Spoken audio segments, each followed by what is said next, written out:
ಆತ್ಮೀಯ H16 news Satish Siddaramaiah ಸ್ವಾಗತ. ನಾನು ನಿಮ್ಮವ MI ಅಥವಾ ಮಲ್ಲಪ್ಪ ಜೂತವ. ಭ್ರಷ್ಟಾಚಾರ ಎಲ್ಲರೂ ಭ್ರಷ್ಟಾಚಾರ ಅನ್ನೋದನ್ನು ಈಗಾಗಲೇ ಎಲ್ಲರೂ ಚರ್ಚೆ ಮಾಡಿದ್ದೀವಿ. ಲೋಕಾಯುಕ್ತದಲ್ಲಿ ಸಾಕಷ್ಟು ಅಧಿಕಾರಿಗಳನ್ನು, ಸಾಕಷ್ಟು ರಾಜಕಾರಣಿಗಳನ್ನು, ಜವಾಬ್ದಾರಿಯುತ ಅಧಿಕಾರಿಗಳ ಜೊತೆಗೆ ಇನ್ನೂ ಅನೇಕರನ್ನು ಶಿಕ್ಷೆಗೆ ಒಳಪಡಿಸ್ರಿ ಅಂತೇಳಿ ವಿತ್ ಡಾಕ್ಯುಮೆಂಟ್ರಿ ಎವಿಡೆನ್ಸ್ ಕೊಟ್ಟು ಸರ್ಕಾರ ಕಳಿಸಿದ್ದದು. ಅದರಲ್ಲಿ ಎಷ್ಟು ಮಂದಿ ಶಿಕ್ಷೆ ಆಯಿತು ಇಲ್ಲ ಅನ್ನೋದು ನಾವೆಲ್ಲರೂ ಕೇಳ್ತಾ ಇರ್ತೀವಿ. ಅವು ಇಲ್ಲಿವರೆಗೆ ಉತ್ತರ ಸಿಗ್ತಾ ಇರೋದಿಲ್ಲ. ಕೆಲವೊಂದು ಏನೋ ಎಲ್ಲೋ ಒಂದಿಷ್ಟು ಟ್ರಾನ್ಸ್ಫೋರು ಮತ್ತೇನು ಮಾಡಿಬಿಟ್ಟು ಹೋಗಿಬಿಡ್ತಾರೆ. ಹೀಗಾಗಿ ಇವತ್ತು ಭ್ರಷ್ಟಾಚಾರ ಅದು ಏನಪ್ಪ ಅಂದ್ರೆ ಕಾಮನ್ ರೀ, ಅದು ಏನು ದೊಡ್ಡ ವಿಷಯ ಅಂತೇಳಿ.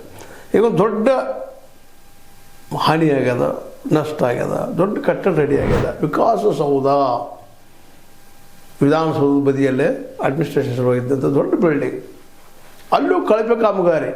ಏನು ಮಾಡ್ತೀರಿ ಇವರನ್ನು?